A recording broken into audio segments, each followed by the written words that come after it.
microwave for you or the oil, they annoy you. You add another snick for the wrong reasons. Election years now seeming like full-blown seasons.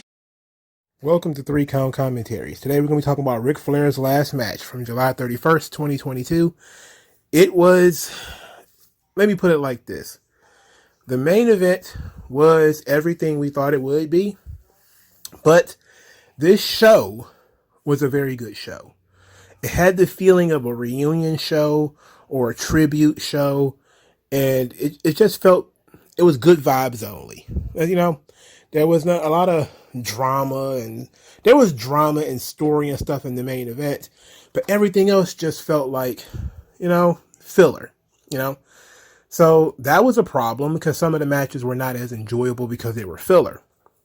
But I still enjoyed it, especially when I, you know, just sitting back and being able to absorb it and see how, again, it gave me, you know, going to a family barbecue and, oh, you see this person, oh, you see that person, and it's very cool.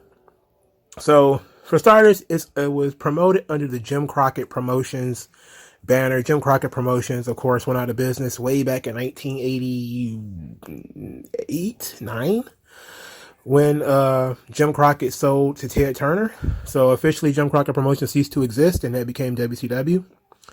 So the name Jim Crockett Promotions basically just existed.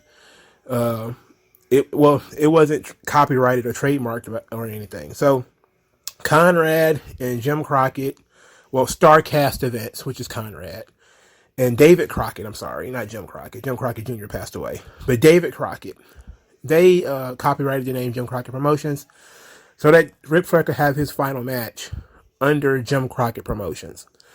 So it ended up being this really big, it ended up being bigger than just Ric Flair. It ended up being sort of a goodbye to Jim Crockett Promotions as well, even though it's not a guarantee that Jim Crockett Promotions is gone. So this was nice. It was really nice. Every wrestling promotion had somebody there. Even WWE had somebody there, which would be Jeff Jarrett. So you had, you know, GCW, AAA, MLW, Impact, AEW. Everybody contributed to this show and made it feel special. All right, so we're going to start. I actually did watch the pre-show because I didn't know what time the show started. So I did watch the pre-show. The opening match was Yuya Uemura versus Ren Narita. Ren Narita won the match with a belly-to-belly suplex. Interesting. Very interesting. It was a couple of young lions. All right, Jay Lethal came out to do his Ric Flair impersonation. He still sounds a lot like Rick. It's so hilarious. Then he stopped to cut a promo and said, you hear how silly that sounds? You see how silly that looks? He's about to elbow his jacket. Then it said, tonight is going to get real uncomfortable. And it's going to be the fault of everybody who paid a ticket. And they said, you won't remember Ric Flair in 20 years. Karen Jarrett was out there with him. Now, the storyline going into the main event was fantastic, by the way. You had the story of nobody knew who Ric Flair's final opponent was going to be. It was just Ric Flair's last match. And then the internet was just tossing out names. Oh, it's going to be Ricky Steamboat. Oh, it's going to be this guy. It's going to be that guy. The whole time, Ric Flair's just putting out training videos with Jay Lethal. And everybody is, you know, shit talking the training videos. Everybody's, you know, dogging the guy out. And they're still contemplating who the final opponent is going to be. So a couple of weeks out, you get Jay Lethal stops doing the training videos with Rick, and Ric Flair is like, you know, hey, he wanted to be on the card. We said, you know, there's no room for him, so there's no more training videos because Jay Lethal decided to go on about his way. And since this was around the same time Ric Flair got into it with Mark Madden, that line was blurred over where the people didn't know that whether that was real or not, you know. So I think it was around this. It might have been within 2 weeks of his feud with Mark Madden, you know, when he broke up the podcast. So people was kind of like, okay, well, he's still training, but you know, he's not training with Jay Lethal anymore. What's going on? And the whole time people are just trying to guess who his last opponent is going to be. They're putting together the card and they're putting the card out there's different people who are going to be on the show and reaching out to MLW and Impact and everything. The whole time, people are trying to figure out who his opponent is going to be. So finally, I think in late June, early July, they finally shoot the angle. And the angle is Ric Flair, and they're still promoting the show without an opponent. And now Jeff Jarrett has stepped in to handle some of the promotion. And Flair's kind of cocky. He gives Jarrett and his dad 2 tickets to the show, even though there's no opponent announced. And then we see the angle between Jay Lethal and Ric Flair, where Jay Lethal approaches Flair and accuses Ric Flair of using him. You use me to get in shape, and then you don't want to give me a shot. And Flair, kind of blows him off. He's still a young punk or whatever. He thinks that Jay Lethal was still the same young punk that he was in TNA. And Jay Lethal beats up Ric Flair in the parking lot. And I was like, oh, so Jay Lethal is going to be Ric Flair's last opponent. So Jeff Jarrett comes out there. He saves Ric Flair from Jay Lethal. And Flair, cuts into Jarrett. And as Jarrett is trying to help him, he basically tells Jarrett to fuck off. He says he's tired of Jarrett and his old man. And Jarrett's like, what? And then he starts beating up on Ric Flair. So Lethal and Jarrett are beating the tar out of Ric Flair. They leave him bloody in the parking lot. Ric Flair is fired up. He enlists his son-in-law, Andrade, to be his tag team partner. And you finally see his opponents. It's going to be Jay Lethal and Jeff Jarrett versus Ric Flair and Andrade, El Idolo. Look at me. Look at me. And I was like, okay, this was perfect. Now, I know Jarrett and Lethal is a weird tag team. Like, that's very, very strange. But at the same time, not telling us who his opponent is going to be, leaving people in limbo. People are all talking about how Ric Flair is going to die and all that kind of stuff. And then we see why they didn't want to announce who the opponent was going to be, because they were going to shoot angles for it. And I know that the dirt sheet started saying, oh, they couldn't get Ricky Steamboat. They couldn't get this person. And it was like, I don't know. Were they even asked? Now, I'm not sure if Steamboat was even asked, or, did he just come out and say that he's not the guy because people were saying it was him. And people were attacking Steamboat, for the record, by, when people thought it was him, they were attacking him. And Steamboat was like, yeah, I'm not wrestling Ric Flair. I'm not doing that. So after Steamboat backed out, I think a lot of people thought it was going to be Ricky Morton. I thought it probably would have made sense to be Ricky Morton, but it wasn't Ricky Morton. Ricky Morton was in an undercard match. We'll talk about that in a moment. But I really want to spend some time on the main event first, because this is what everybody came to see. Ric Flair and Andrade versus Jay Lethal and Jeff Jarrett. This match was probably one of the most frightening matches I've ever seen. Now, throughout the show, they're showing videos of various, as they said, celebrities who want to wish Ric Flair well in his final match. And it's a bevy of wrestlers. Nick Aldis, JBL, Trish Stratus, Kurt Angle, Cody. They got a lot of mileage out of that Cody video. They showed that Cody video like 10 times. Sting, Jim Ross, Shawn Michaels, Will Sasso, Lex Luger. There's a lot of guys that they showed out there. There was a couple of other, legitimate celebrities, not just wrestlers too. Wrestlers that were there, a lot of people from the old days. Bob Caudle, he welcomed us to the show. That was great. I thought that was fantastic. Doug Dillinger was the head of security, so that's a little wink and a nod back to WCW. David Penzer did the ring announcement. Again, it felt like a family barbecue, so it had that excellent feel to it. Tony Schiavone is on commentary. David Crockett is also on commentary. And there's a rotating team of commentators throughout the night. So for the Impact shows, Tom Hannafin, or Impact matches, Tom Hannafin did the commentary. For the Ring of Honor guys, it was Ian Riccaboni. For the MLW guys, it was actually Joe Dombrosco. It wasn't Rich Bocchini. I don't know where Rich Bocchini was, but it doesn't matter. But basically, they had guys who represented that show do the commentary. So that was fun, And again, it felt like a big family reunion. So at the actual match itself, Undertaker shows up probably in the middle of the show. I think he probably sat in his seat near the right at the end of the show. I know that after his one-man show he did before SummerSlam, the night before SummerSlam or whatever, he actually said he had no interest in seeing this match. So that tells me that he showed up purely to support Ric Flair and that he really had no interest in seeing this.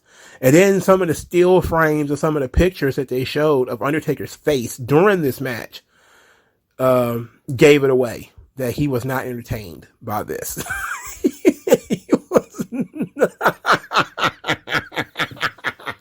He was not entertained. He did not like it. It was pretty clear that he was not happy. But whatever. DDP was there. Mick Foley was there. Mick Foley earlier in the night made a joke that this show was better than SummerSlam.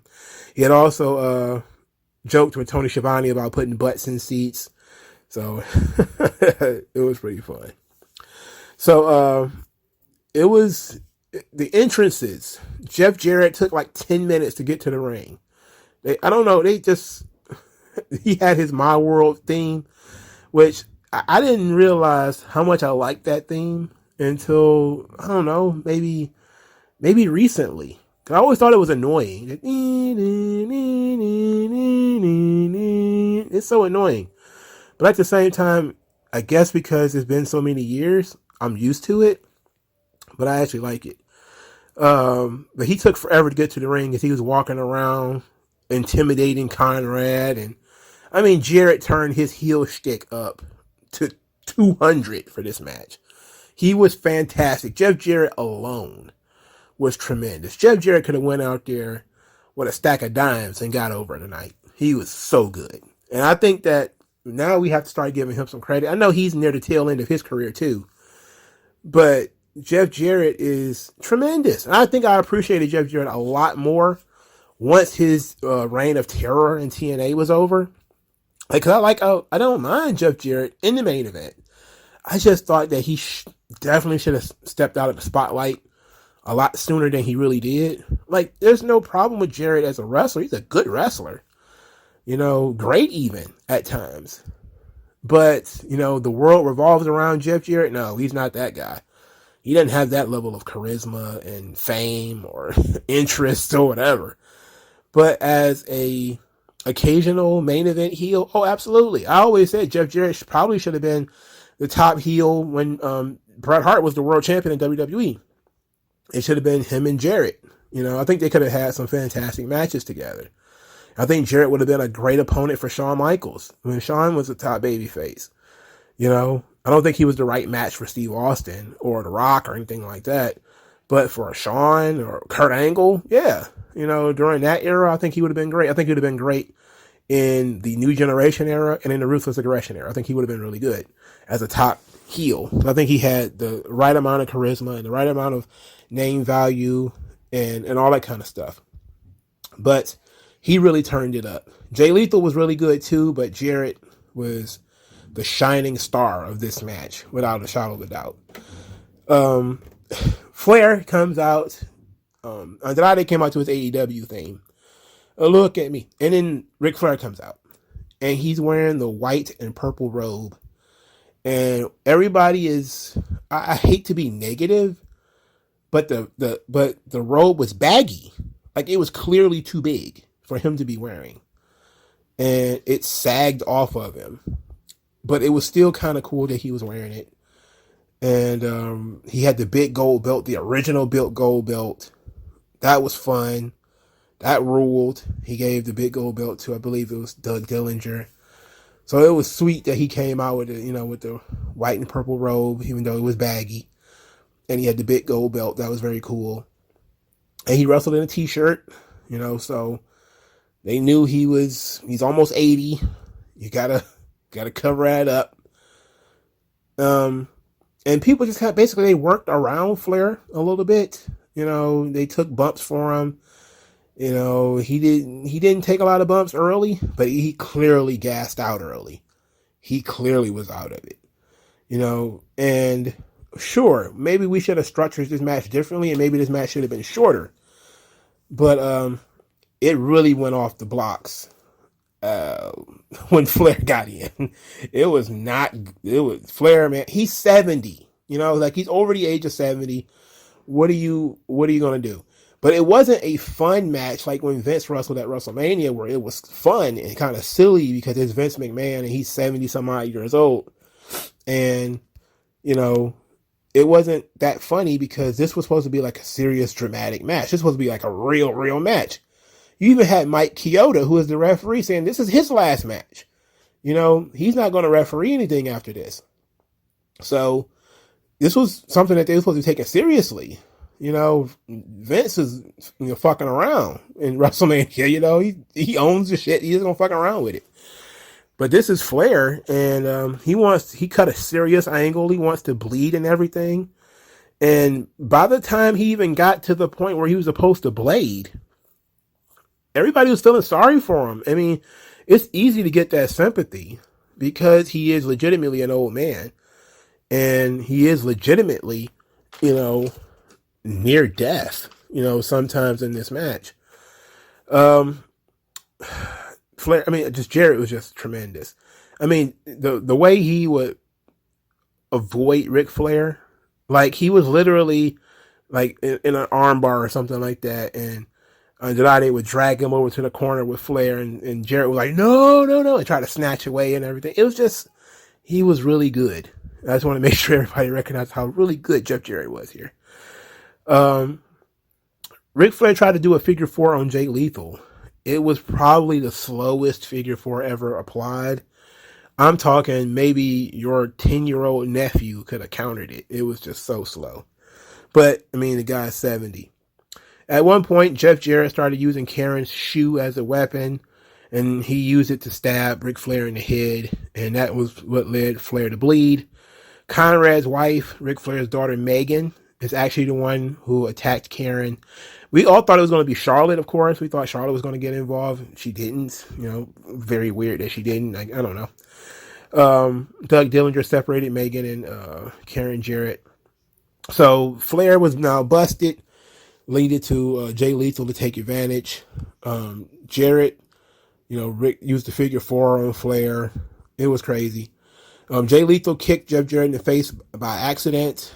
So I was like, okay, we see how they're going to, beat this team, how they're going to fall apart.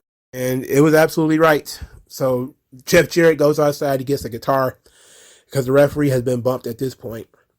He orders Jay Lethal to hold up Flair. And, Flair's feeble. He's bleeding. I don't even know if he's breathing at this point. I think they should have checked his pulse and checked his blood pressure at this point. And he needed his vitals for sure. Making sure his heart was getting enough oxygen. So, Jay Lethal was holding his arms. And they didn't do what I thought they were going to. I thought they was going to do, Ric Flair saves himself either with a low blow or something. He was going to shake Lethal free. But no, they actually did a more realistic thing. They had Andrade pull Flair free. So Jarrett just smashes the guitar over the head of Lethal. Then Andrade gets tossed some brass knuckles from Conrad.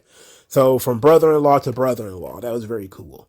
Andrade then slips the brass knuckles onto Flair's hand. And Flair he threw the best punch he possibly could at that time. And then pinned Jeff Jarrett. As another referee, Dave Miller, ran down to the ring to count the 3. It was like, thank God it's over. And as the confetti is falling, Andrade is clutching Ric Flair. Like he's clutching him. And Flair's mouth is open and he's like, and I'm looking to see if Flair's eyes are open. And I don't think they are. And he was in that one position with his mouth open for like 2 or 3 minutes. And I was like, oh shit. Did he get the 3 count and then fucking die? Like I legit thought he had died. And I was getting kind of scared. And then they started to help him up and I was like, okay, well, he's starting to stand up on his own. And it was crazy. He went outside the ring, went over to Undertaker. Undertaker whispered some stuff into his ear, hopefully telling him never do this shit again. It's over, bro. I'm not coming out for this shit again. Foley gave him a hug. Bret the Hitman Hart was there. Bret Hart probably just showed up just to look at this shit like Flair still doing this shit. He's been a harsh critic of Ric Flair. I don't see why that would have changed. But Ric Flair and Bret Hart fist bumped. There's a huge thank you Flair chant broke out. Flair after the match said that he hopes he didn't let anybody down because he doesn't remember half the match. Then says that he's Ric Flair. Everything you heard about him is true. He's going to hang out with Kid Rock after the match. Kid Rock actually showed up at this show too. So that was Ric Flair's last match, and it was a happening. Ric Flair is captured by the gimmick. I mean, we all keep feeding into it. He is absolutely captured by the gimmick. I think that he just wants to be Ric Flair to the end of time. And he can't do it anymore, Clearly, we knew he wasn't going to be able to do it. He's 70 some odd years old. We knew that going in. So I wasn't surprised or disappointed or offended or upset or even that concerned, about Ric Flair going into it. So I wasn't expecting Ric Flair to find the fountain of youth at some point between 6 o'clock and 10 o'clock on a Sunday in the middle of July. I wasn't expecting that. I got what I expected. The Nature Boy came out there. He threw some chops. He did the figure four. He bled. He sold. And he used some cheap tactics to win, which is classic Ric Flair stuff. He did almost all of his Ric Flair spots. That was pretty much it. And I didn't feel cheated by the performance. The rest of the card was very interesting. I toggled in my mind whether anybody actually cared about the rest of the card, because I was like, well, should I even talk about the rest of the card, because does anybody really care? But at the same time, I was like, well, shit, I did watch this thing, I did watch this, so. And plus, I've already talked about Ren Narita and Yuria Urimura or whatever. So, going back to the beginning of the show, back to the pre-show, Frank the Clown stormed the ring to interrupt the Bunkhouse Battle Royal that was supposed to happen. Frank the Clown, if I remember correctly, is Noelle Foley's boyfriend. At least I think he is. And what made me continue thinking that he is that as Frank the Clown was talking all his shit, Jacob Fatu came out there, Jacob Fatu from MLW. Frank the Clown bailed. He disappeared. He wanted to get away from him. Mick Foley came out, hugged Frank, and then threw him back in the ring to Jacob Fatu, who beat him up. So it was a funny segment, but I was like, this Frank the Clown weirdo. I see him all over the place, but I've never seen him actually work a match, so I don't know what he does. The only thing I know about him is that he was Noelle Foley's boyfriend. I don't know anything else about this fucking guy. So the second pre-show match was the Bunkhouse Battle Royal.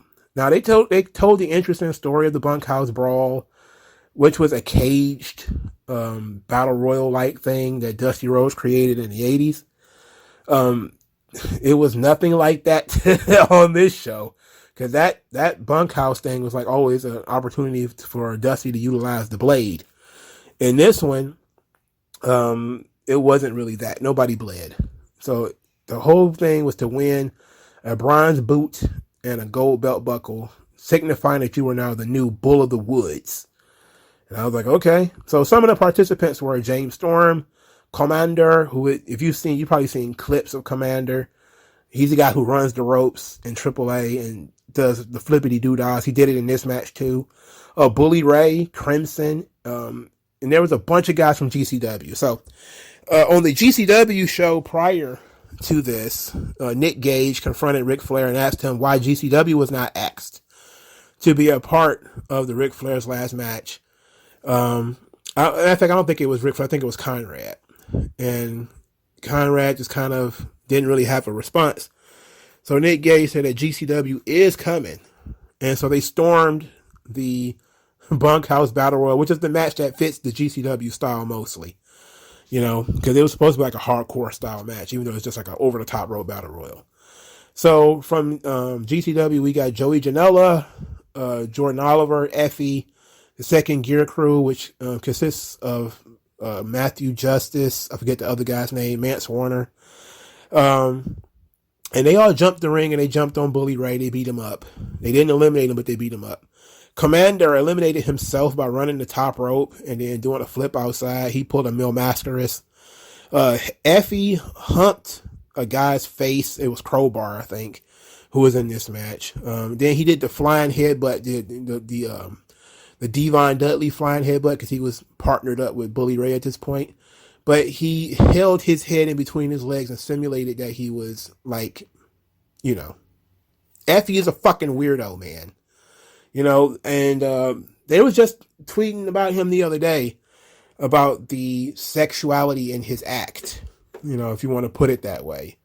And some people are kind of weirded out by it. I'm very fucking weirded out by it. All the kissing, him kissing grown men in these matches, the face humping, this kind of stuff. I'm just kind of like, man, can he do anything else? Like, is that only thing he brings to the table is this over-the-top sexuality? I can't stand that shit. And I want to give Effie some credit because I think he has charisma and I think he's actually not bad. But that sexuality that he does in these matches is too weird. It's not like playful like Goldust. It's just, it's a lot more like Joey Ryan, even though I know a lot of people hate that. Don't compare him to Joey Ryan. It's a lot more like Joey Ryan than it is like Goldust. Goldust, you creeped out, but it's kind of funny too. Effie is not funny. And you're kind of like, well, what kind of position are they putting these guys in? But I'm spending too much time on Effie. Anyway, the final four was Joey Janela, Mance Warner, Bully Ray, and James Storm. James Storm is my second or third favorite Impact wrestler ever. I love James Storm. The final two ended up being Bully Ray and Mance Warner, and Mance Warner won the match. So Mance Warner, a guy from GCW, won the bunkhouse brawl. Very cool. He even got crowned by Bully Ray. Bully Ray come over to him, raised his hand, poured a beer in his mouth for him. He said, "Old man's gonna go to the pay window," which is like basically his version of Stone Cold Steve Austin. Lariats and light beers, which is has his whole gimmick. All right, on to the main show. The Motor City Machine Guns defeated the American Wolves. Scott D'Amore was on commentary, saying that this was an Impact dream match. Talked about how Tennessee is the former home base of Impact. It's Canada now. The Wolves were working heels. This was a good match, solid. The finish came with a net breaker and a splash. Davey Boy Smith was defeated by Killer Kross. It was an MLW showcase. Joe Dombrowski did commentary. Killer Kross looks so much cooler with hair. Like, him just growing his hair out made him look so much cooler. I still expect him to go back to WWE, hopefully. I know he's getting up there in age, but I really need him to go back. Alan Angels, Konosuke Takashita, Nick Wayne, and Jonathan Gresham had a number one contenders match for the Progress World title. I guess Progress, I don't know if that in Europe. Jonathan Gresham won the match. They talked a little bit about his frustrations with losing the Ring of Honor title, but they didn't go into any details, of course. This was mostly an AEW match, except for maybe, Alan Angels was released from AEW. Nick Aldis joined commentary as Kerry and Ricky Morton was defeated by Brock Anderson and Brian Pillman Jr. Brian Pillman Jr. and Brock Anderson were billed as the legacy of the Four Horsemen. Brian Pillman was a member of the Four Horsemen. While Kerry and Ricky Morton were representing the Rock and Roll Express. Kind of playing into that feud. I like this. Pillman Jr. and Brock Anderson win. Fine. Kerry Morton and Ricky sometimes they wrestle in NWA. Ricky Morton got hit back of the head with like a shoe or a boot or something, and then Brock Anderson pinned him with a gourd buster. Very weird finish. But Brian Pillman wins more in these one shots than he does on AEW TV. Bandito, Taurus, Laredo Kid, and Ray Phoenix had a AAA scramble match. Bandito remains tremendous. Showed us Taurus. Taurus did a top rope press slam on Laredo Kid. It looked absolutely tremendous.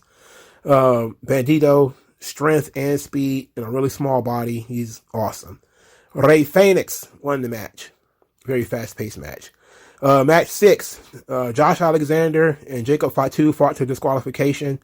The build-up for this match is actually pretty nice because you had Court Bauer sent in some vocal messages and hyping up Fatu, talking about how Josh Alexander hasn't faced anybody like him before. Scott D'Amore did something similar for Josh Alexander. Tom Hannafin did commentary for this match. Jacob Fatu is just tremendous. He is tremendous. The disqualification broke out as Matt Cardona interfered in the match, so he was tossed out. The Briscoes defeated Ross and Marshall Von Erich. This is actually a very good match. Ross and Marshall Von Erich, for the record, are the sons of Kevin Von Erich. So they actually wrestle in MLW. So this is MLW versus Ring of Honor. Very physical match. I actually enjoyed it. Match 8, Deonna Purrazzo, Jordan Grace, and Rachel Ellering. I thought Rachel Ellering was retired. I don't know. Maybe the phone rang and she answered it. Jordan Grace, this was for the Knockouts World title. And she actually won because, of course, she won. And that was it. That was the card. So the show was solid. I thoroughly enjoyed the Briscoes and the Von Erichs. I enjoyed, Josh Alexander and Jacob Fatu. I enjoyed the Wolves and Motor City Machine Guns.